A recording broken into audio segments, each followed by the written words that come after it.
everyone. This is, an opportunity for all of us to utilize the time that we have got now to hone some of the things that we otherwise would have struggled to maybe spend time on. My name is Minhaz Anwar, and I happen to be the founder of BetterStories.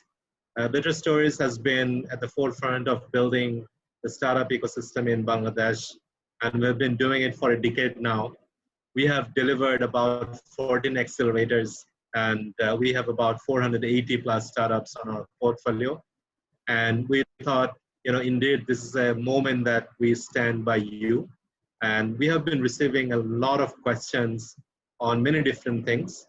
And one of the key questions that you were asking us whether this is indeed a good time to try or continue to try raising investment. And if that is the case, what are the things that we should change for our pitch deck? And what are the ways we can, get to reach investors? And also when we reach them, we can get them to read our pitch deck. We have got three wonderful international speakers today.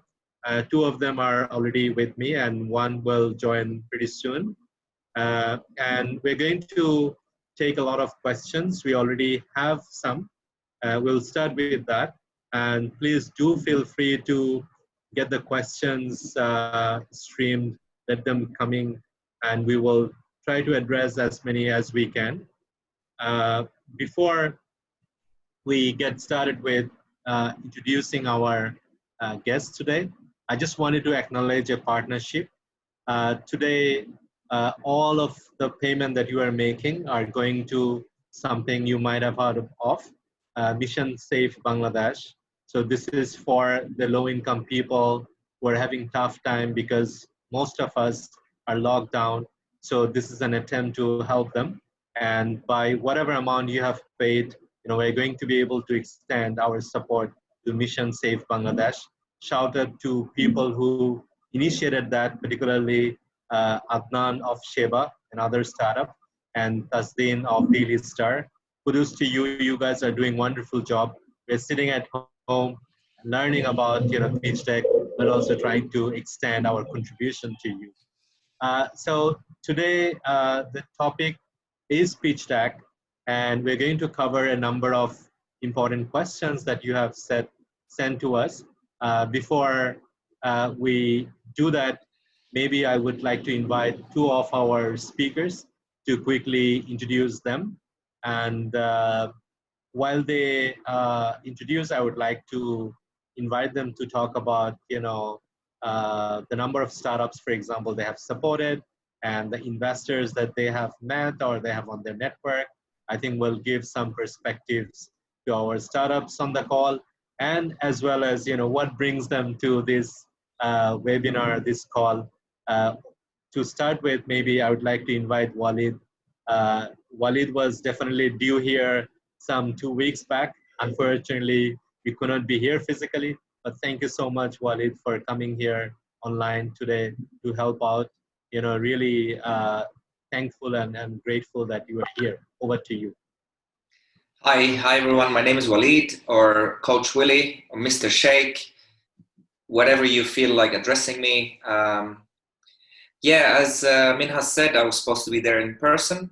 I couldn't because of of the situation what we have in the world now. I have my flights booked, and I was supposed to be there helping you guys in person. I've had already meetings set up and everything, so flights were canceled and all that. So my expertise, or what I do on a daily basis, that I wrote a book called Pitching for Life. I have been doing this professionally for this is the 4th year. I've coached thousands of people. I've been working with the accelerators. I've been working in executive education, where I planned courses for governments, for startups, for students, for executives. And the topics are entrepreneurship and pitching. So pitching is one thing in entrepreneurship. It's basically communication. And on a daily basis, I work with startups, with investors. I attend conferences. I speak in them. I'm a speaker and I do mentoring. So That's about it. That's in a nutshell. And today, what I would focus on is, of course, the pitch deck as a big thing, but I'm collecting I'm simplifying pitching for people, because it's such a it's a very particular way of communicating. And if you are, for example, from a technical world or from the design world, doing business is not your cup of tea. You focus on building products, but how do you communicate? Let's say I coached some guys from Argentina. They were rocket scientists. They're building something fascinating, competing with NASA and SpaceX, and they couldn't simplify what they're doing. So that's what I do. I mostly focus on the message, how to simplify it, and I will tell you more about how to do that today. Hopefully, within the time constraint that we have, we will talk about many things. Eugene, the floor is yours. Sure, Eugene. Just to also tell everybody that we will be on this call until 8 p.m. But if there are still interest and if this goes on, we do have an half an hour buffer time just in case. So, Eugene, would you please like to introduce you? Thanks, Minaz. Hi, everyone. Again, happy to be meeting with you all virtually. I think this is one of the new trends that'll be emerging. Um, like Waleed, I have a background in startups, but my actual background is in cognitive and behavioral psychology.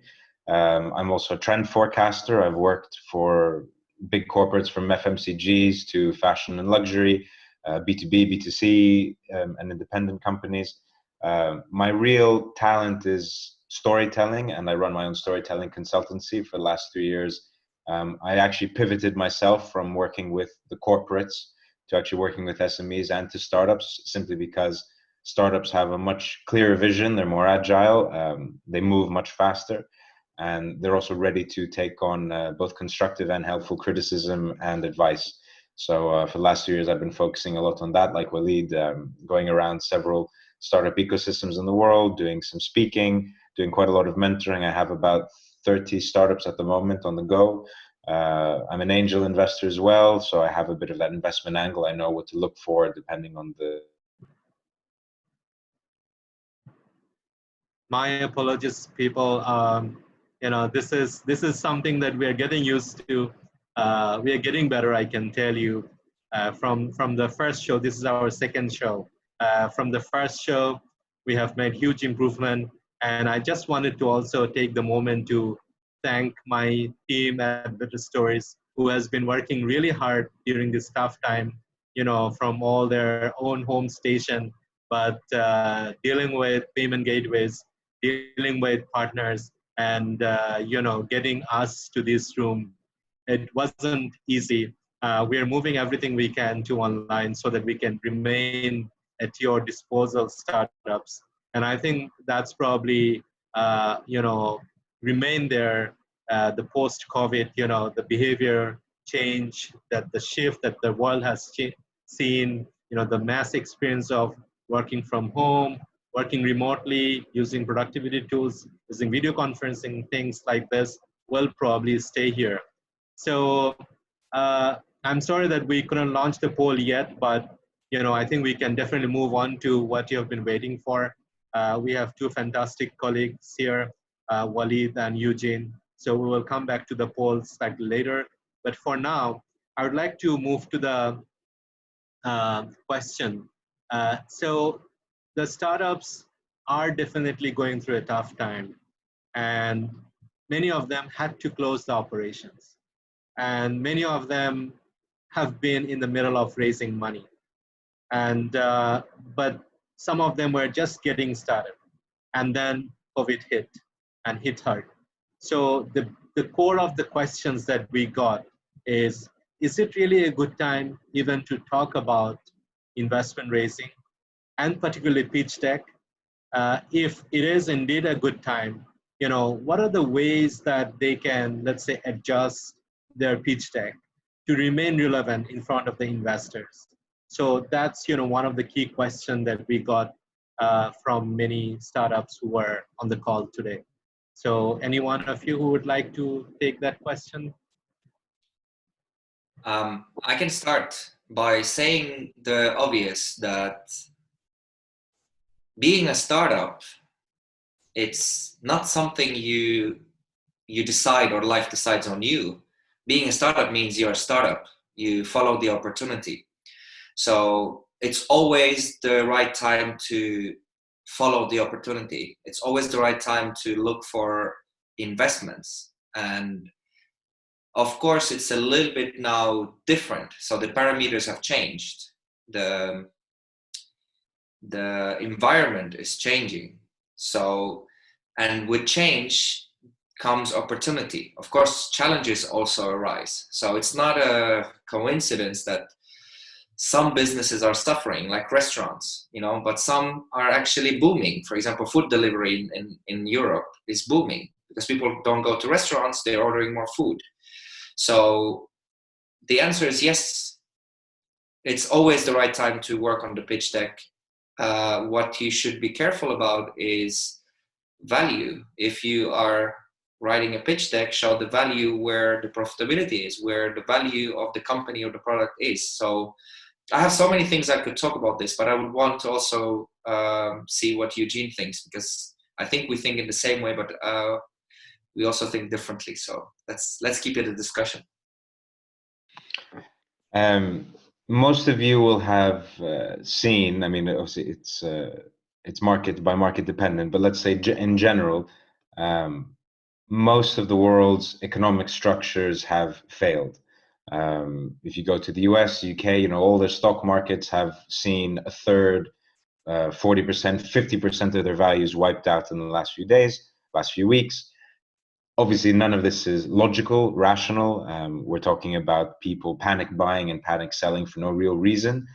But if you're talking about, or if you're, sorry, let me put it this way. If you're thinking about approaching potential investors, whether they're angel investors, corporate investors, VC funds, depending on what stage you're at, you have actually, half of the work has been done for you, because all these quote unquote traditional and safe investments, at the end of the day, are based on rumor, are based on emotion, are based on very little technical understanding of anything, or any technicalities whatsoever.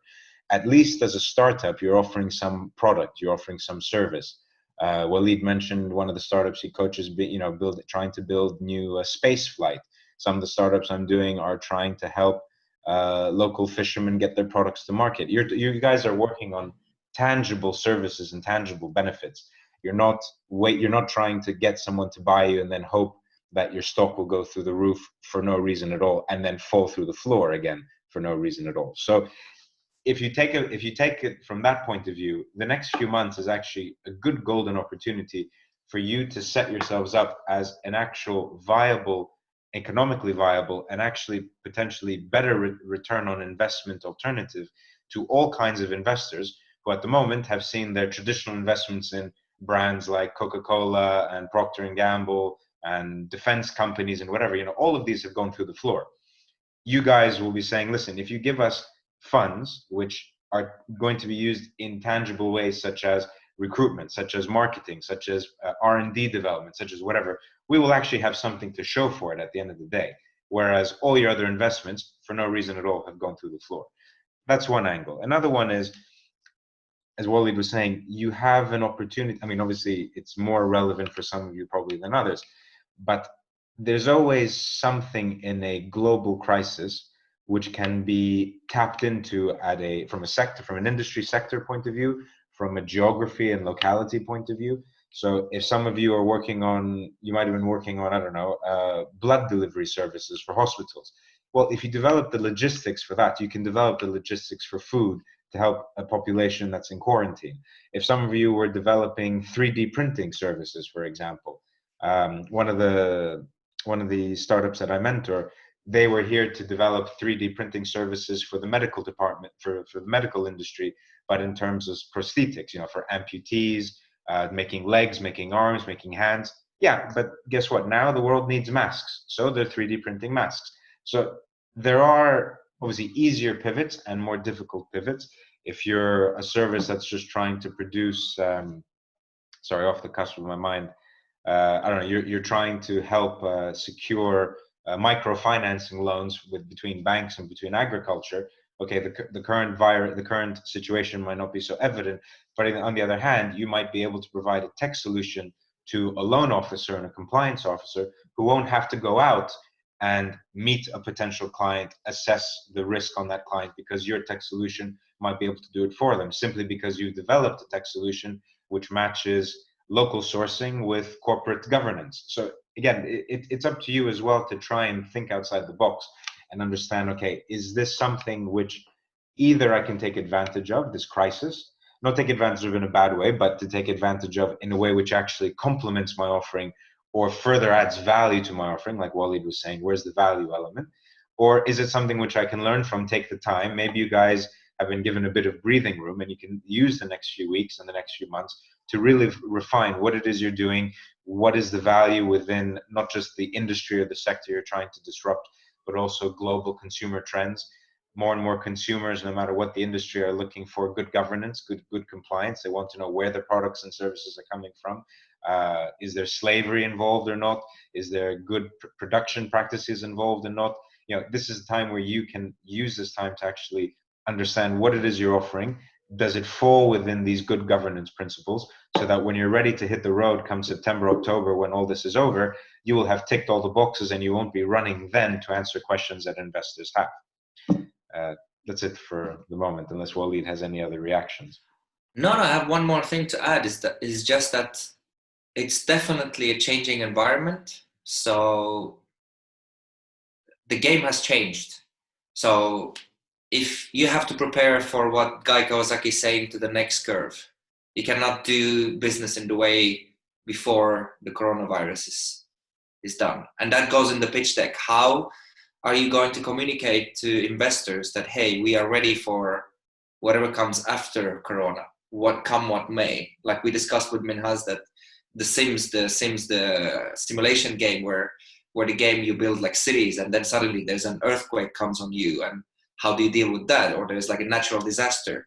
So the coronavirus is showing us on the business level that we should be having plan A, B, C, D, E, F, G, and Z. And that's what we need to show to investors, that this is our company.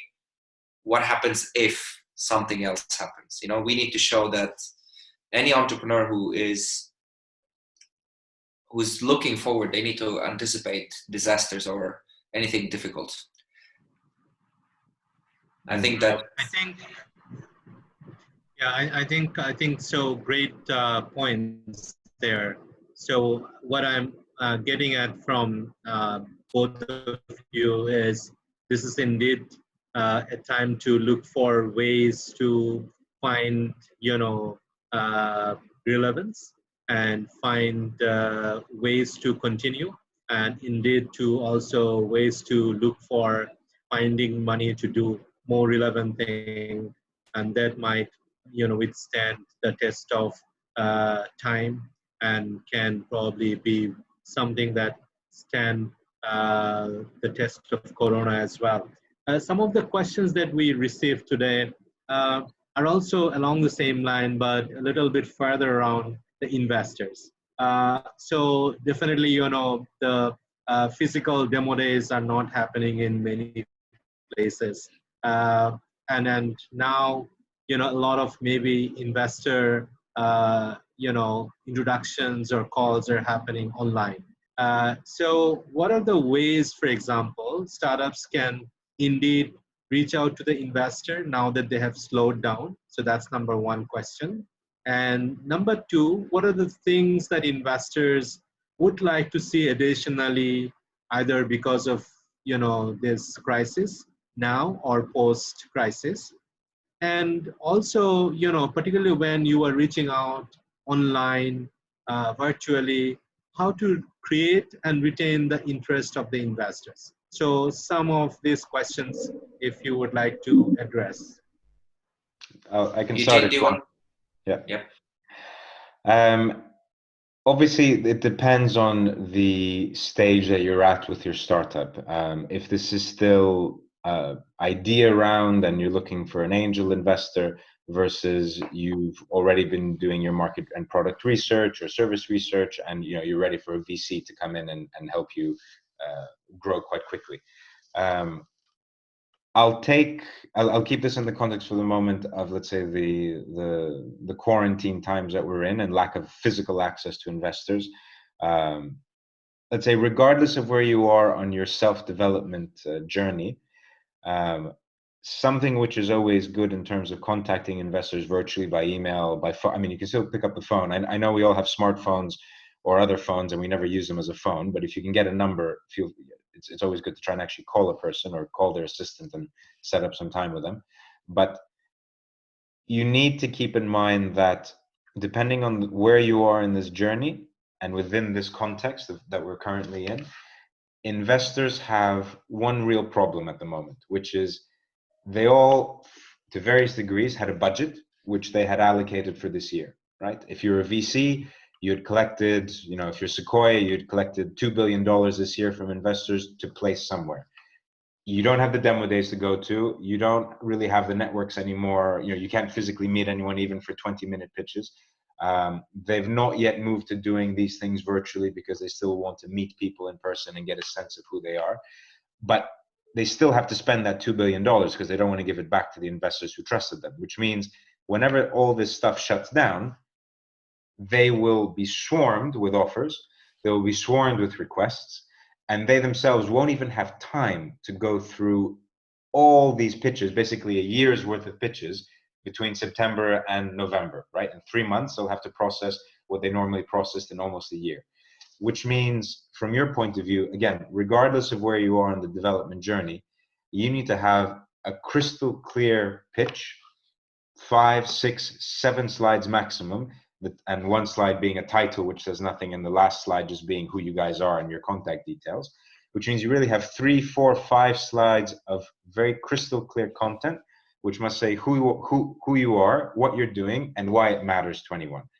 Now, if you wait till, let's say, the summer, well, I don't think this virus will finish before the summer, and no one does any investment during the summer.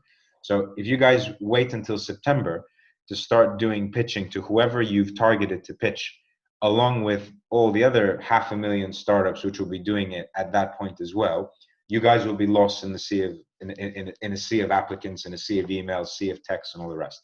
Which means you actually have a golden opportunity at the moment to start a seeding strategy, what's called the seeding strategy, which means identify 5 or 10 key investors that you're interested in, identify another 50 to 100, which, okay, you'll be putting the same amount of effort in, but you don't really expect to get that much return out, but they might become relevant further on down the road. And if you have an email, then, once every 2-3 weeks, send them a quick update, say, listen, I know this is unsolicited. I'm not here to waste your time. I thought this might be something you might be interested in. I've just attached a deck with 3-4 slides to tell you what the idea is, what our progress is to date.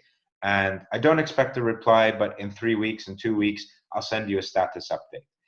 Even if they don't respond the first, second, third, fifth time, even if they don't respond till September, you will have gotten a leg up on everyone else just because of awareness. When they see your email, which hopefully isn't your name at Gmail, it's hopefully the startup name as well. When they see that email come in, they'll say, okay, fine. This is that every 2 weeks, there's this guy, there's this girl that they're emailing me. Yeah, and I've actually seen that despite everyone not doing anything and everything being shut down and this whole virus messing with my investment strategy, these people are progressing. So 2 weeks ago, they were at point X and now they're point X plus 1. They're actually being proactive. They're doing something positive. They're making a difference. So when you're ready to pitch to them in September, they'll probably be more open. Of course, as I said, if you can get a phone number, if you can get an introduction made on your behalf, that'll simply speed up this cycle. But that would be the best way forward, in my opinion. Yeah. I mean, everything Eugene said is correct. And I mean, what can I add to that? I think investors are bored. They're bored. Some of them are panicking as well. They're humans. So let's not forget that investors are humans. There are networks like AngelList, F6S. There are networks where you can find investors and contact them. They are active. Everyone who's in the investment game, they do check pitch decks. What the biggest problem for them is the first 8 seconds. That's what I call, like, they open a pitch deck, the first 8 seconds, 2, 3, 4, 5 slides that Eugene mentioned, they do scan them quickly, because they need to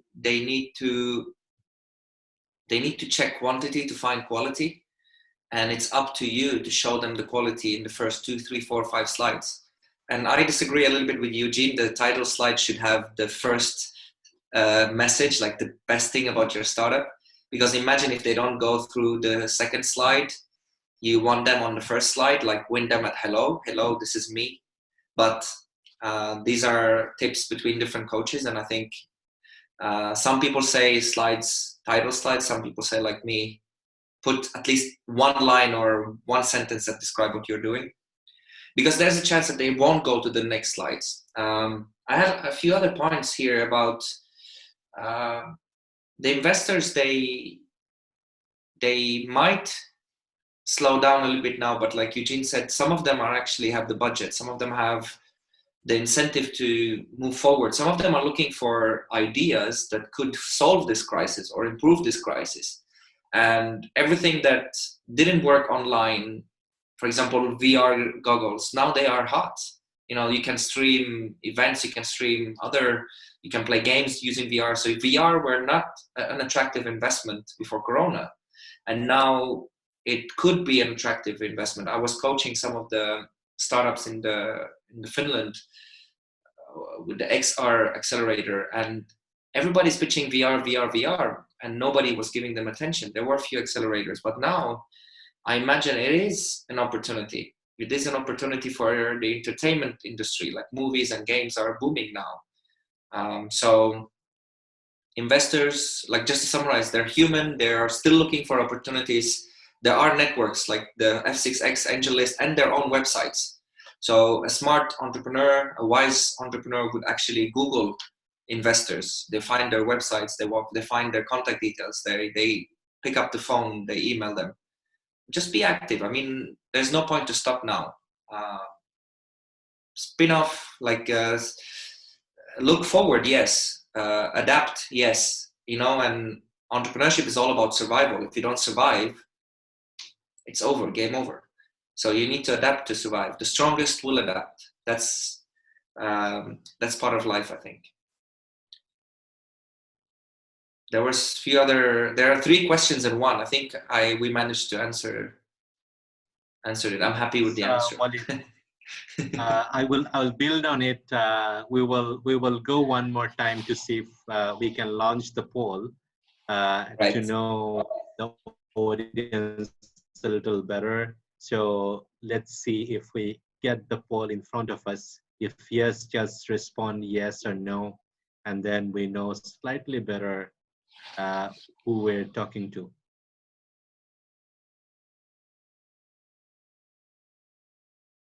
As we wait for the poll, I would like to also come back to something that Eugene has shared.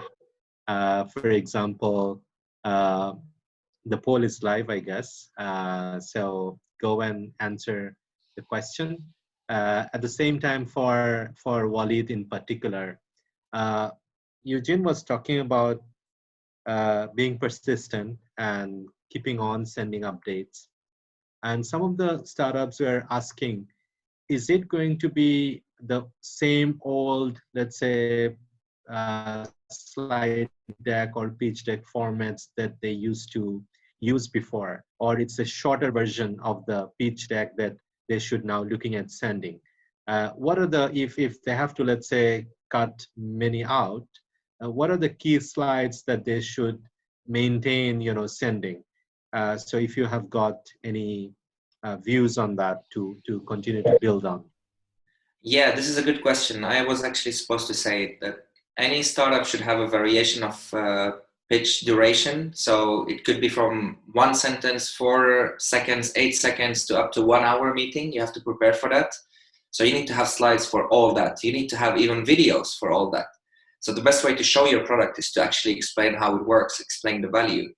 So the main slide for me is the problem, solution, market fit. Is there a problem? Is there a solution that is fixing that problem, or is there a market for it? Because investors are going to invest for the opportunity with their minds and with their money, and they expect profitability. Some of them invest with their heart. This is something that Alex likes to talk about. I stole his lines. But the slide deck, it has to be a logical text. It has to be a series of stories. It doesn't matter how long it is, but you have to prepare to have it as short as possible, because you can win more time. You get them excited, you get them interested in your startup, then you win more time. You cannot send like 50, 60 slides, because even if you send 100, 1,000 slides, the investor, they're gonna put maybe 5 seconds on it, 8 seconds max. So you have to imagine, like, what can I send that is understandable in the least amount of time, and that shows the best parts about what we're doing. So if you put too much time on explaining the problem, okay, game over. If you put too much time explaining the solution, but you don't explain the market, game over. So it's just as logical as this is. I mean, you want to show where is this company going. Alex, help me with this. I think you agree, and we disagree with this a little bit, because so I think there's I different think, things. yeah, Let me Alex, jump in. it would be good if you can also introduce yourself. Sure. We missed to know you. I have told the audience that you are an investor and you are an entrepreneur. You have a high-tech industry background, but it would be good to add. I'm sure there are more to it. Sure. Hi, everybody. I'm happy to be here. That's a decent introduction. I've started multiple companies. Right now, I'm working with a media company called Startup 42 Media that I've started about a year ago. Also, on the investment side, my family has a family office. We work with 60 investors around the globe in all markets. My family's from the US. I'm the head of what we do in Europe. And outside of that, I'm also a board member, advisor, consultant to startups. I'd also mentor a lot of accelerators. Right now I'm working with Seed Stars, which is kind of why I'm jumping in and out, because they have their program right now. So kind of bouncing around a little bit. So I have a decent size perspective on some of these things.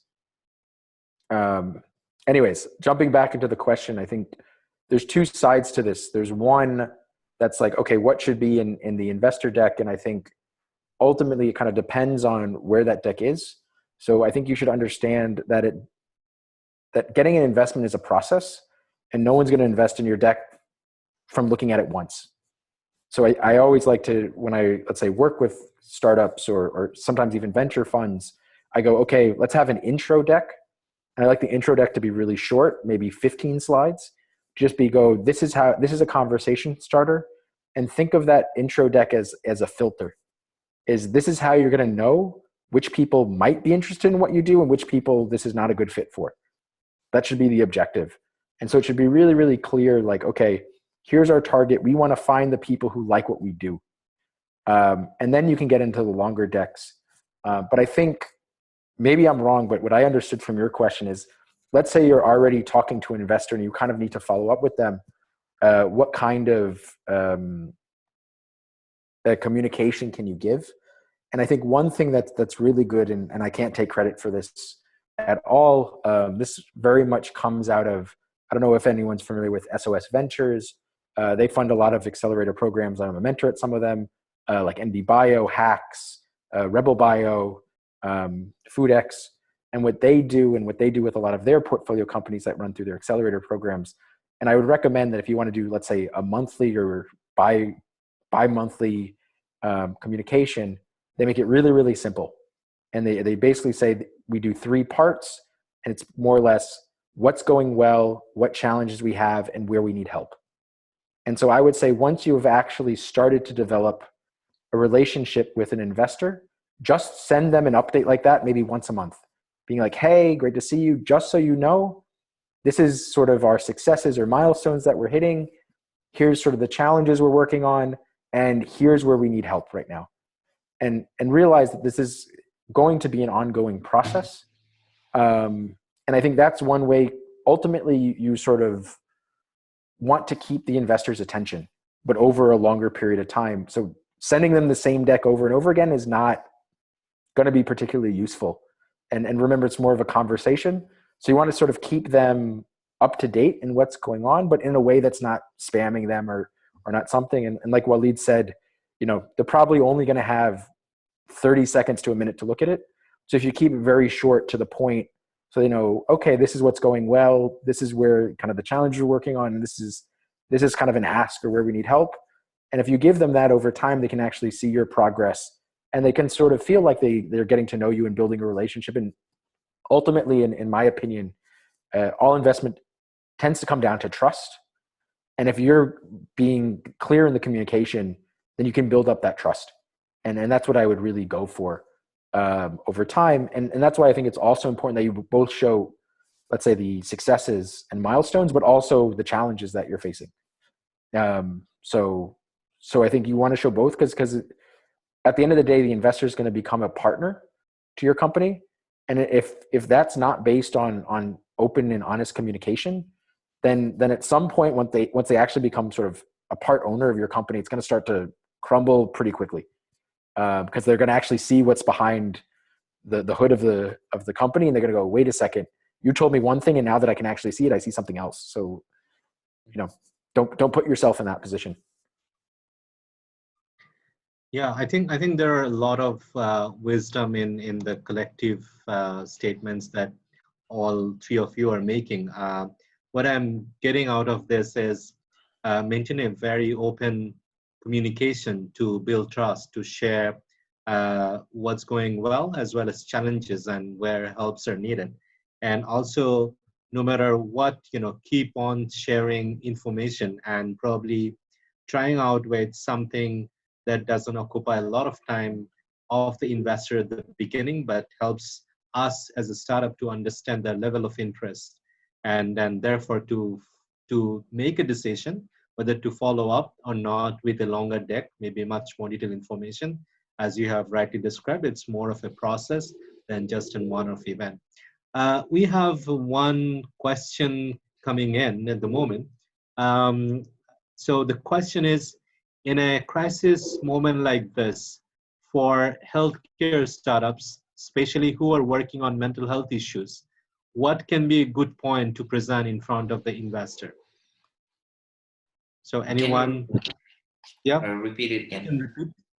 Yeah, for a crisis time like this, particularly the healthcare startups working on the mental health issues, what could be a good starting point to present in front of the investor? So I assume, given working from home and a big shift in the way we do things, a lot of people are going through tough time.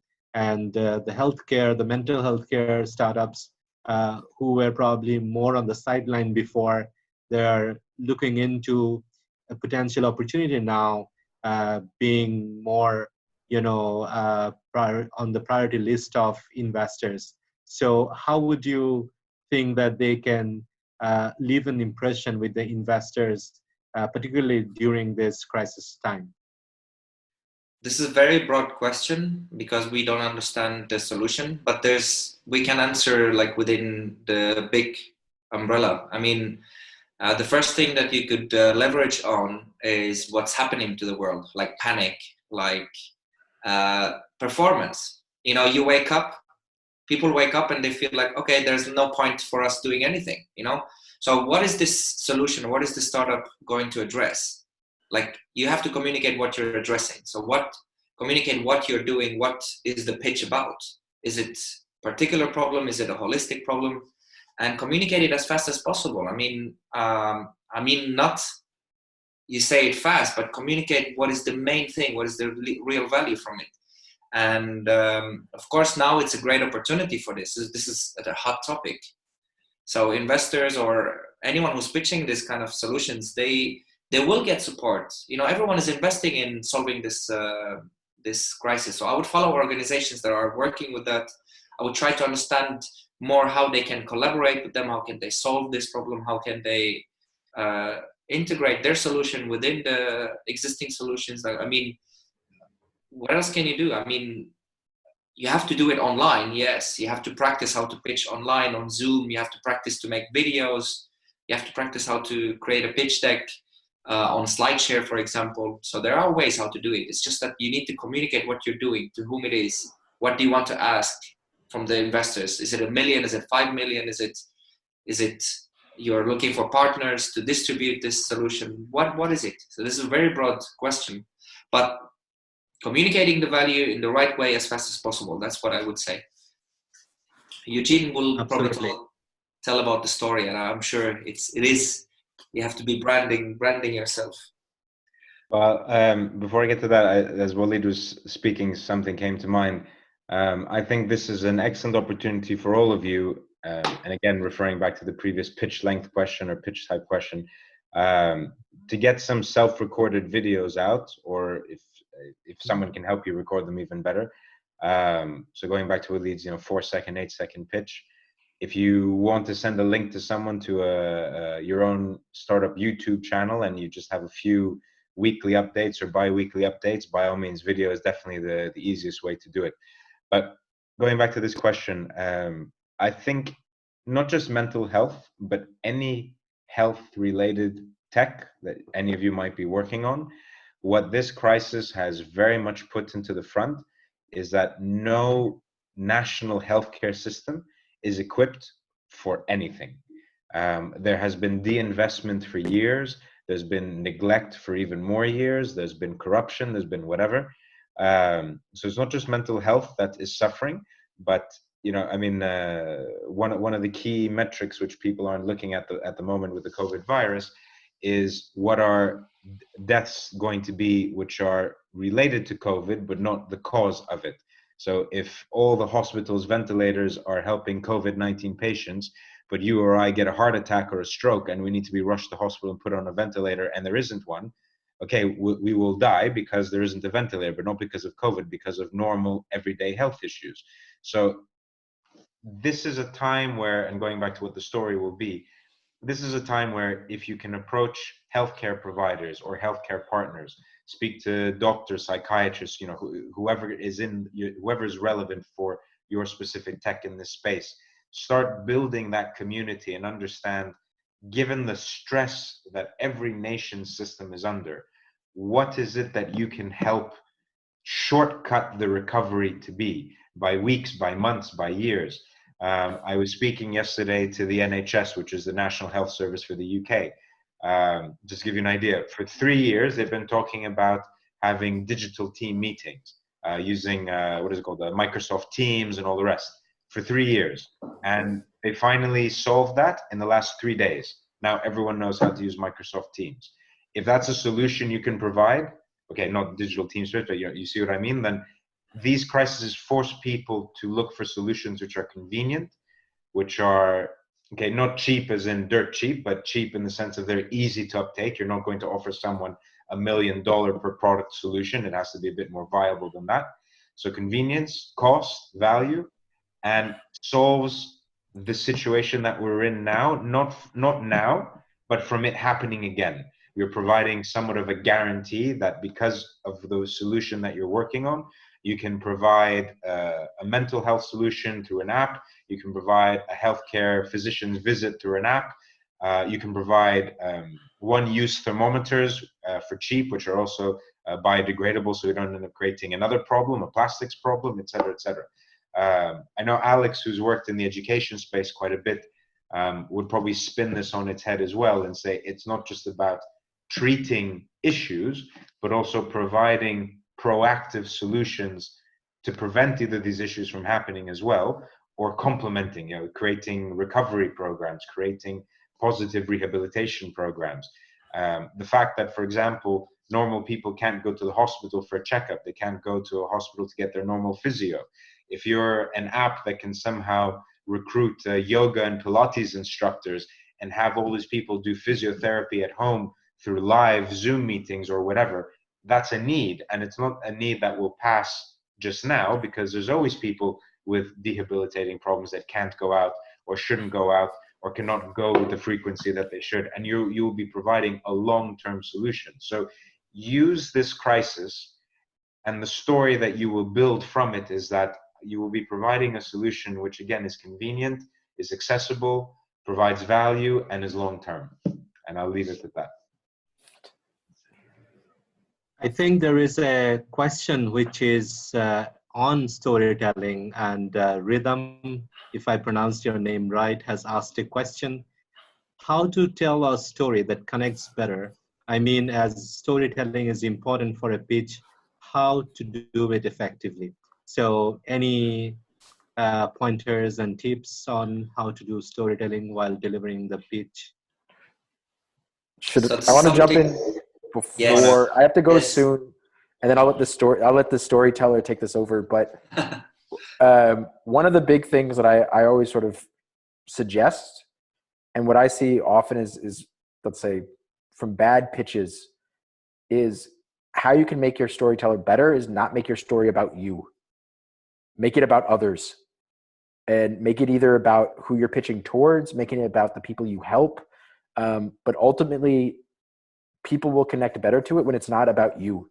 And it's not internally focused, it's more externally focused. And that's, I think, one of the biggest things that I always see is that when, at least for me, when pitches is too much about our solution, our team, us, we want stuff, it almost is never engaging. If it's always about, we're trying to help others, this is for other people, we're doing this, and this for someone else, we're helping other people be better. That's, I think, how you can get it to connect. And I think, I don't know, we kind of touched on this. I always often look for start with the problem first. Because I think that's one way to connect it better is starting with the problem first, because then all of a sudden, whoever you're pitching to can connect to it and go, oh yeah, I either have this, or I know someone who has this, or, oh, I've seen this on TV, or whatever. That's why I always would suggest starting there. And I'll keep that as my 2 cents in the moment. I would refine that with one point. So what Alex is talking about, know your audience and obviously make it external to you. Um, Building on his point about knowing what the problem is and sharing that up front, I find it deeply motivating to an audience if that comes from a personal angle. So there should be a reason why you're doing what you're doing, and why you didn't just outsource it to someone else to do your pitch. You didn't outsource it to some other company to build your tech. Usually it's a problem that you found personally or motivated you personally to solve. But because an investor and audience also wants to see, going back to what Alex was saying previously about trust, building that level of trust and partnership, they want to see that you're invested. And that can only come from a personal story, but a personal story to the extent that there's a reason why you discovered the problem and why it's a problem for so many people. But then you immediately then shift to them. And then can also then be the audience. If you're pitching to a VC fund, which is very much about the numbers, okay, what type of multiple can this technology bring me? Okay, you can start with your personal insight, your personal story, the personal problem, but then you will have to fine tune the message to say, listen, I could sit here and tell you that we will cut plastics by 50%, fish will return to the oceans, we'll get to space in 3 years instead of 30, but you want to know the numbers. Well, the numbers are, if you invest in me, I can give you a 5x multiple, and you guys usually look for startups with 3. You also need to know the audience. And actually something which is almost a benefit of this sort of quarantined lifestyle that we're now all forced into, is that you're not going to be anymore at a demo day where you have all kinds of investors, from an angel investor to a VC fund and everything in between. You, as I was telling you guys before, you need to find specific people, specific companies, specific profiles, which means you can laser target your initial pitch deck to them, to what they want, to what they're looking for, to their attitude. So if you're going to pitch to Sequoia, you give them a 10-slide deck, 8 slides numbers. If you're going to pitch to an angel investor who you've seen does a lot of community management, community projects, whatever, you'll send them that initial 10-slide deck, but 8 of it will be about stories from your community solving your problem, and 2 slides and all the rest. That's, I think, Waleed said it, Alex said it. You need to have multiple stories for multiple audiences. It's the same idea, but think of it as if you had a book with 100 chapters. From chapter 1 to chapter 100, you will get there at the end, but maybe chapters 1, 5, and 10 are relevant for investor X, and 13, 15, and 19 are relevant for investor Y. So that's the kind of mapping you need to do. There's something called a mapping exercise, sort of bubble charts on the page. And you need to understand what are the different audiences you want to talk to. You then need to map what are the different things they're looking for, what is their background, what type of startups have they invested in previously, and why. If you can get some type of human insight on the person you'll be contacting, so not just you got someone's contact at Sequoia, but that person themselves, do some research on LinkedIn, see if anyone else in your network knows them or can make an introduction. You need to humanize your pitch as much as possible to that person. And then even if they don't respond, going back to what I said an hour ago, even if you're just sending them that update every 2 weeks, every 4 weeks, you're sending them a link to that updated little video clip of what you guys have done so far. It needs to be as laser focused to them as possible. You're no longer forced to try and do a generic pitch to try and be as interesting to as many people as possible. You can really fine tune it to who you're going to send it to. So really take advantage of this opportunity now. And one of my favorite things to add to that is that don't tell stories if you don't have a good story. Don't tell whatever stupid story just because you think stories are good for pitching. Pitching is pitching. You tell me what you're doing, how it's helping, how it's impacting, describe it, and then tell me what you're asking. So it's a pitch when you present and ask. If you can incorporate a story and it will make it interesting, then it's good.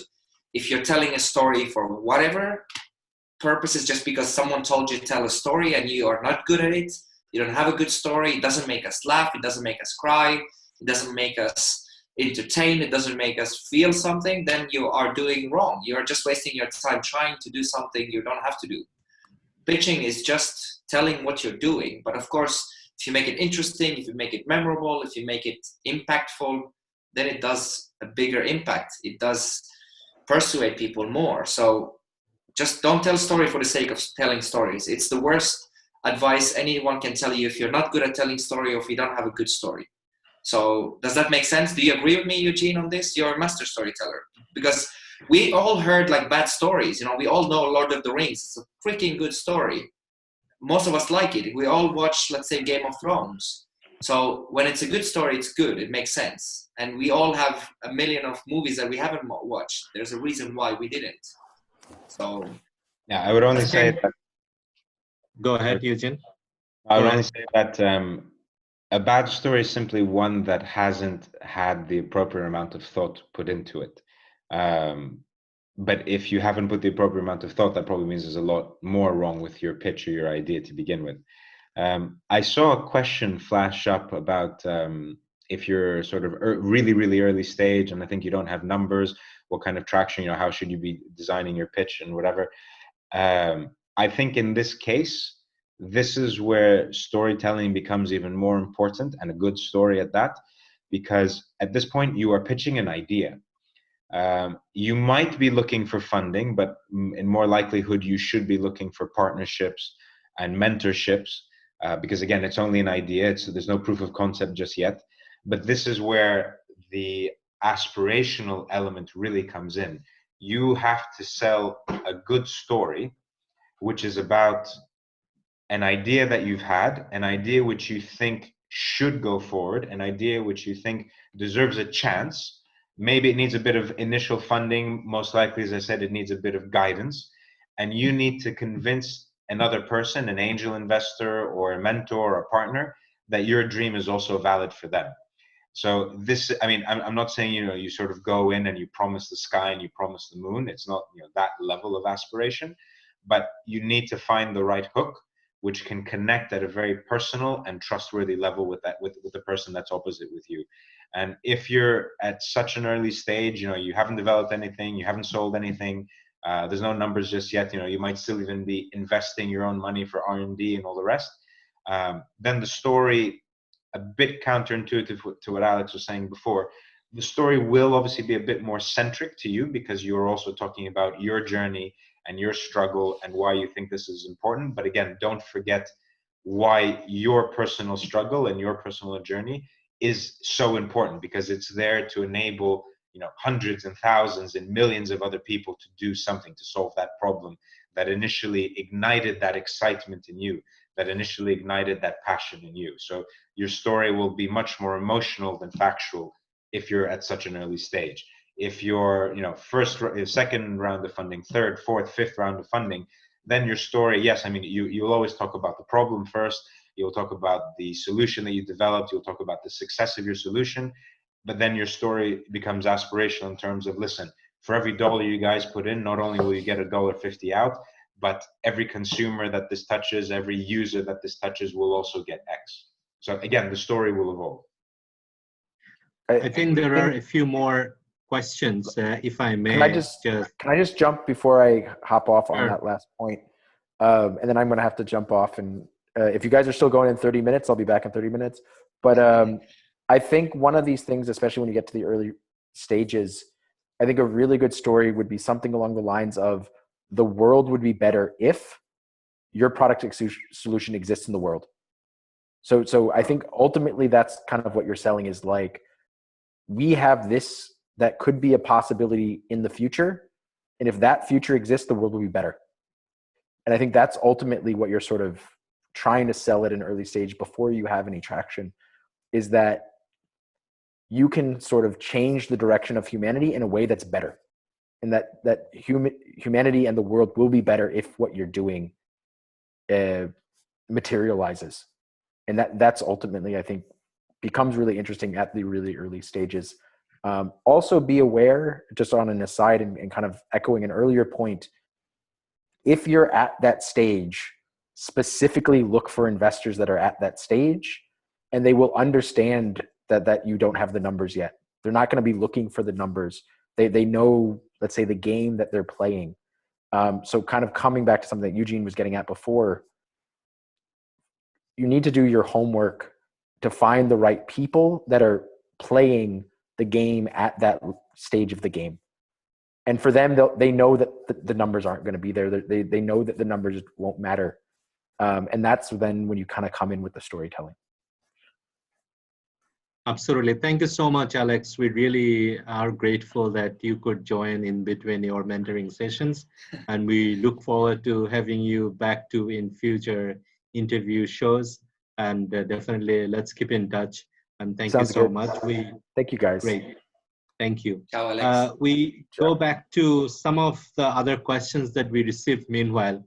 And these are, I think, along the line of more like, how to sort of explain the shutdown, the closure of operations during COVID on a slide deck, or in terms of, let's say, the investor, communication.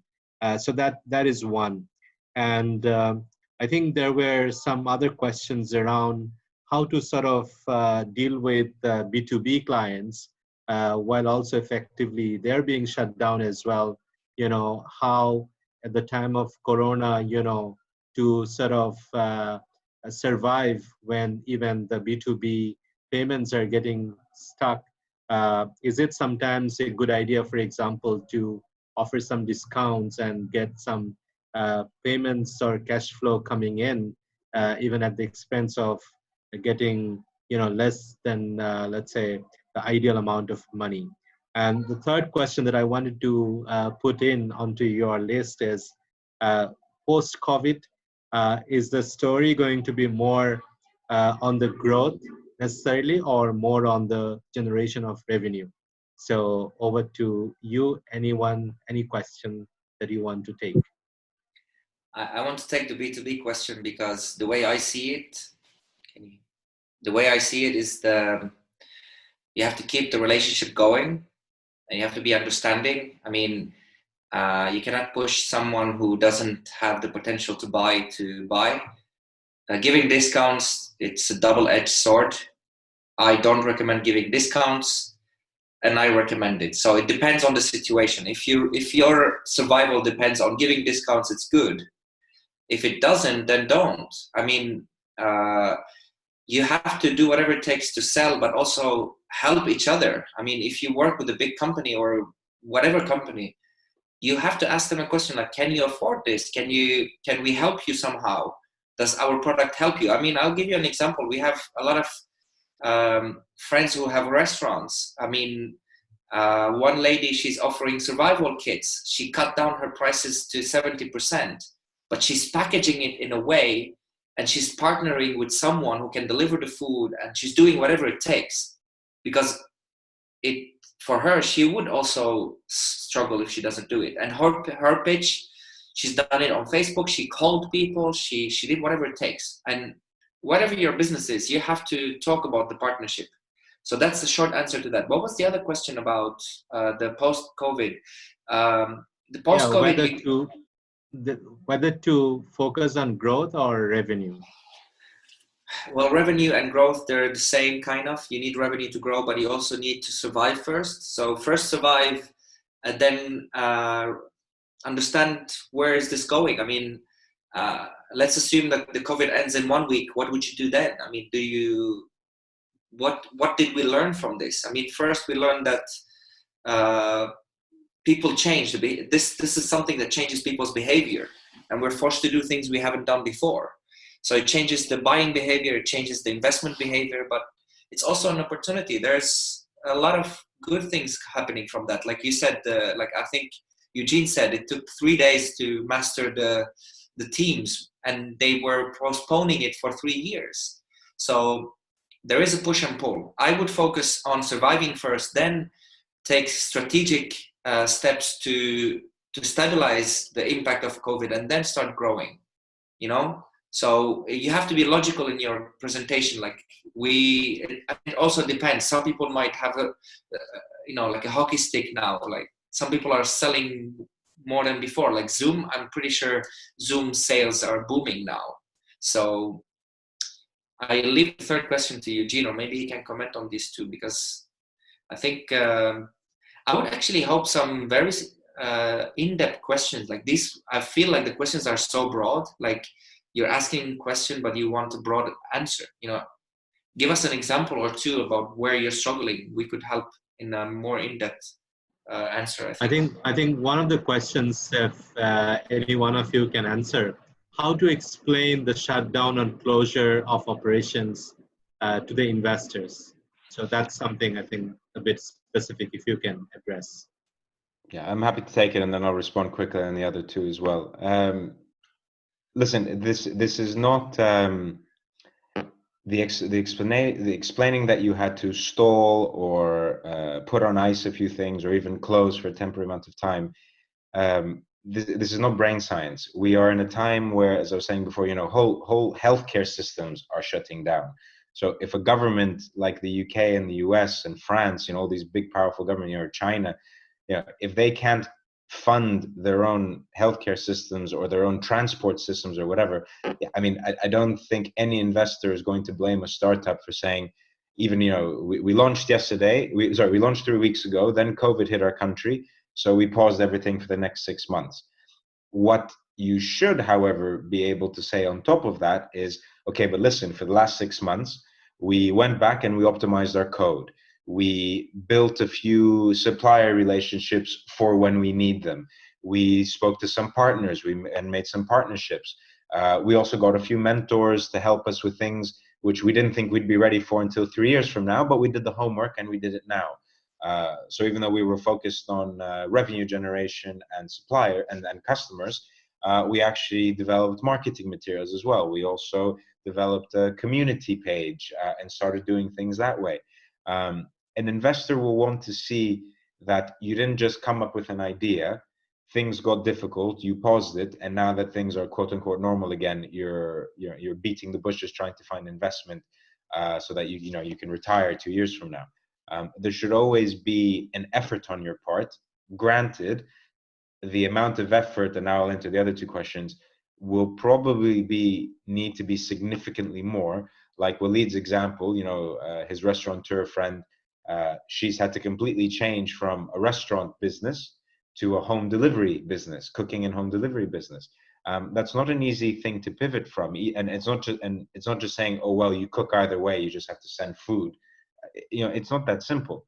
So with your B2B relationships, you also, I mean, again, I don't know what any of you are producing or not, but make sure that you don't have very simple things that you can't get over. So I've had startups which, for example, were producing what they were producing in batches of 10,000. And suppliers started saying, listen, we can't afford to be buying things in batches of 10,000. And the startup all of a sudden saw its revenue dried up. And all I had to tell them was, can't you just talk to your suppliers to produce them in batches of 1,000? Because that's more affordable. So there's no discount offered. You just make it more affordable per set. I mean, the startup could still order 10,000 from its supplier. It just packages up in sets of 1,000. And that way it actually shows its own customers that it's being flexible. It's not losing any revenue. In fact, it's still selling. And they've actually even been able to charge a bit more margin because they say, listen, because we're sending you part and parcel, now we have to charge you slightly extra. And when you're ready to bulk buy, you can bulk buy again. So what I'm saying is make sure you don't have these these easy but technical things you can't fix with your B2B partners.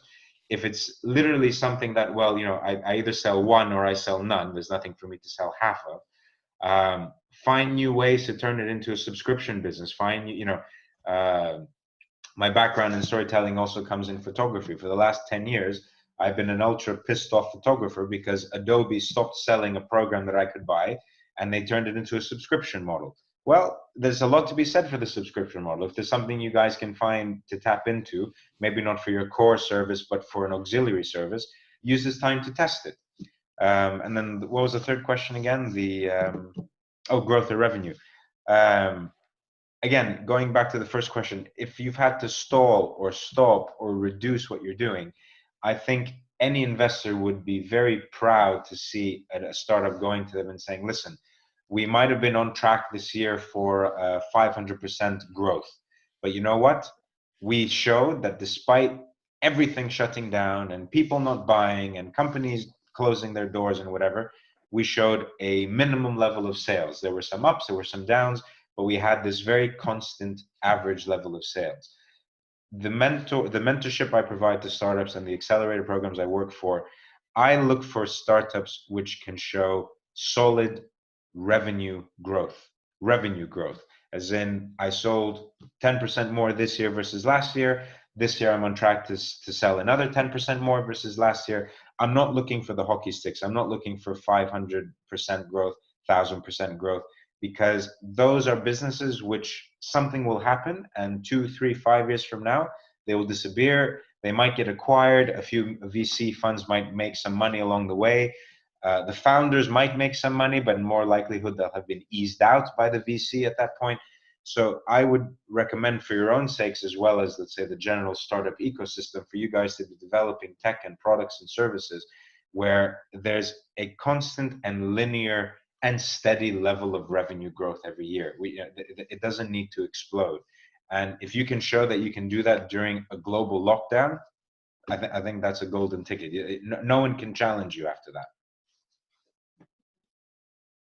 Fantastic. I think we are already 10 minutes past our scheduled time, but we will still take one last question.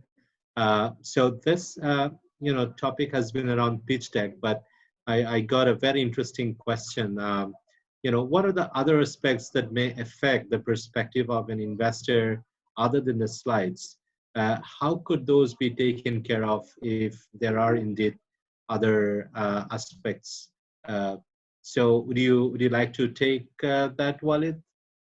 Yeah, if I understand it correctly, it's what can substitute a slide deck? Anything. You can sing it, you can post it on a napkin, you can go on Facebook, YouTube, Twitter, whatever. A pitch is a communication. You just tell what you're doing. I've actually seen a pitch where it was just a video. The guys were so shy to present in front of people. They made a video and it worked. They got funding. So don't be limited by a pitch deck. Just find a way to communicate what you're doing. Yeah, it can be anything. I have a million ideas in my head. Some people draw, some people sing, some people make videos, some people use like SlideShare, some people use animation. Don't be limited to slide decks. I mean, just tell us what you're doing, and it can be a one pager. It can be like a document, like a Word document. Just use whatever you're comfortable with. And if you spend time making a pitch deck, just make it interesting, make it memorable, make it informative. Informative means you tell me in a clear, simple, understandable way what you're doing. And memorable, make us remember like what you're doing. Why is it important? I mean, this is a very interesting question. Just use your creativity. I mean, the best way to present a physical product is to show it. Here's something cool, buy this. If it's a technical problem, you want to explain the process, the experience. So just don't limit yourself to the pitch deck. I mean, a deck is a deck. If this is the standard in the VC world, of course you have to send it. But if you have other ways, you can go on YouTube, you can go on any platform and start talking about what you're doing. You will get attention if you present what you're doing and it's interesting. So I think that's very logical. Of course, the pitch deck is still the ultimate thing now because everybody's using it, but there you have other ways. Just use your creativity and imagination. Fantastic. So, given what people are going through, including the investors, right at this moment, would you recommend that people actually now, the founders, now try different things, like as you suggested, a video maybe, and then maybe they use also social media as well to try to reach out and grab that in? Definitely yes. I mean, nowadays it's people are more online. People are more stuck bored on their Facebook and LinkedIn and Instagram. Use those. They will make an impact, but you have to be tasteful. You have to also think about it, like, if I make this video, would it make me look good or worse, better or worse? So if it affects the credibility or the trust element that Alex and Eugene were talking about, then you're actually doing harm for your startup. But if you're doing it in a tasteful, creative, professional way, I would use it, because even investors, they are on their social media. They are doing something. I would actually work more with Xbox or PlayStation and Netflix more. I would try to partner with them because they are the platforms where people are more hanging out than before.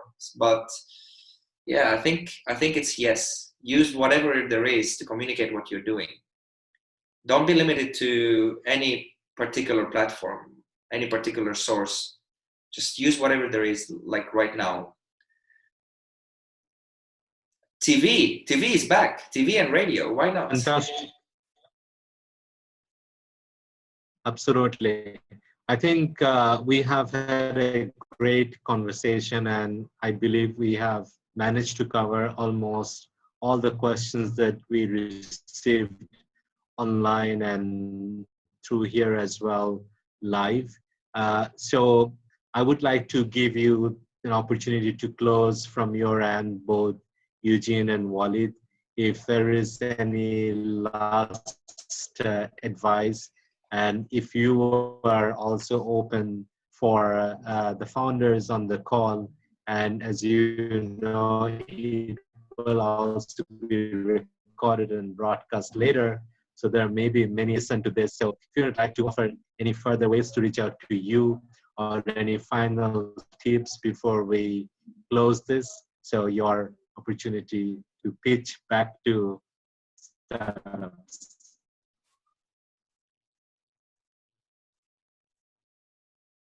Master Eugene, you want to start, or should I close?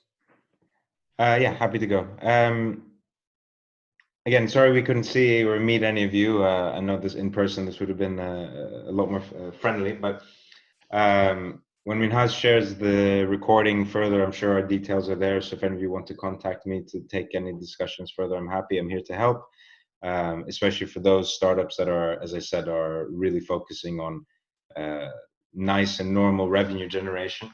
But I would say use this time to do as much market research as possible. You have people who are stuck.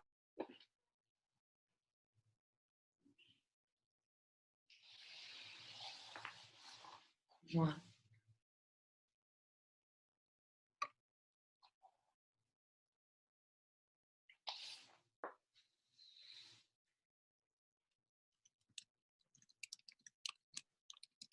Have we lost you, Eugene, or you are still on the line?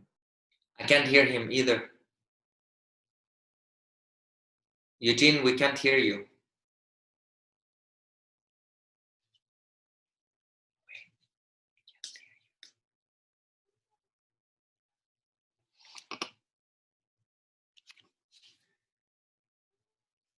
While we wait for Eugene, maybe Maybe I take I the can go. opportunity. There we Yeah, go. please go ahead. Yeah, Okay. Eugene is back, I think. Okay. Eugene is back. Yay. Perfect. All right. I will truncate everything I was saying into 2 sentences. Use the time to do your market research. As I was saying, you can set up mock web pages or mock whatever, send the links to friends and family, test out different ideas, test out different pricing models, test out if you've been able to simplify the message. If some of you are working in deep AI and tech, these things are not very easy for investors or normal people to understand. Use this time to communicate it in different ways and see what the feedback is. And then you can even include this in your bi-monthly update to the 10, 20 investors you've identified to send your update to, and say, listen, this week we ran this research protocol and we found out this next week we'll be doing that, we'll be asking something else. Really take advantage of the fact that people are locked down and have nothing else to do to help you. And not only that, you'll actually probably even be building a customer base, a future customer base, as you go along. With that said, and again, if you guys want to contact me, I'm sure me, Waleed, Alex, we're available as needed. My final words are the same that I gave to my mom. These are hard times. Take care of yourself first. Take care of your health. Stay positive, because no business is more important than you as a human. If it's too difficult and you've done everything, you've tried everything, and it's not working, it's okay to close. A new chapter will open later. So there's no point fighting for something that you have a clear understanding there's no hope. But if there is hope, you have to do your best. And you have to do it in a positive way now, because the whole world is in panic, in the state of mind of being negative. So if you are positive, if you're doing it with a clear kind of approach, that you're doing it for something good, for if you're trying to survive, to try to help, I think you have to do it. You have to do whatever it takes, but don't forget that you're human first. So that's how I would end it from my side. Can't agree more with you, Walid, and also Eugene. I think we have been discussing also in some other conversations. Whoever can survive this crisis, nobody can stop them from growing forward. So I think this crisis will be a stress test for many of us, and we really hope that all of us will survive it. And I agree with you that if it has to be a hard decision to be taken, it's okay. We can move on, and there is so much more that we can do if we're alive and we're safe.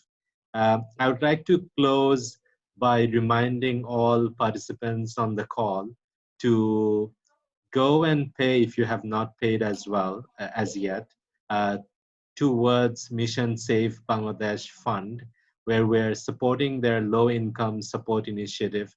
People are not having jobs and therefore not having food in their homes. Some of them don't even homes. So I think, as we are all sharing our part of the struggle, I think we can also do our bit. So I thank you all from the bottom of my heart, and from Team Better Stories, as well as from Team Mission Safe Bangladesh, and as well as from all the panelists. We all support this cause. Please go and pay. All of the money raised will go directly to the fund. And before I close, I must thank my team who has made it possible. We have been improving every week, and this is our second show. I promise you we will keep getting better, and we will keep coming back to you with topics and things that you would like us to help you with. And finally, I cannot thank enough my friend Walid. You were supposed to come here 3 weeks ago. You couldn't be here physically, but look, you are already doing your first session, and I look forward to do many more with you. And at the same time, thank you for introducing two of the fantastic other panelists on this call, Eugene and Alex. I'm meeting them for the first time today. Just before the panel, we got to see each other, and it feels like we know each other forever. And I think, if COVID has done one thing, it has brought the world together. And we are at our homes with our families who are also, tolerating us day in, day out, and allowing us to do these interviews and continue to work, towards a better future that we all hope will not be far away from here. So stay tuned, people. Look out for the next episodes that we bring in, and keep in touch. Take care of yourselves, take care of your people, and we would like to come back to you definitely with more shows like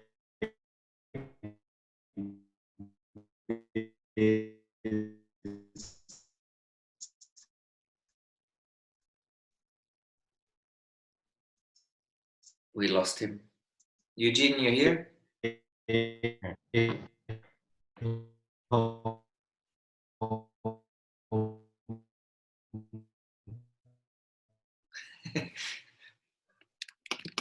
in solidarity with you. Signing off, Minhaz Anwar. Thank you so much. Thank you, Minhaz. Thank you, thank you. It's been a pleasure. Let's do this again. And stay strong, everyone. Stay safe. Ciao. Bye.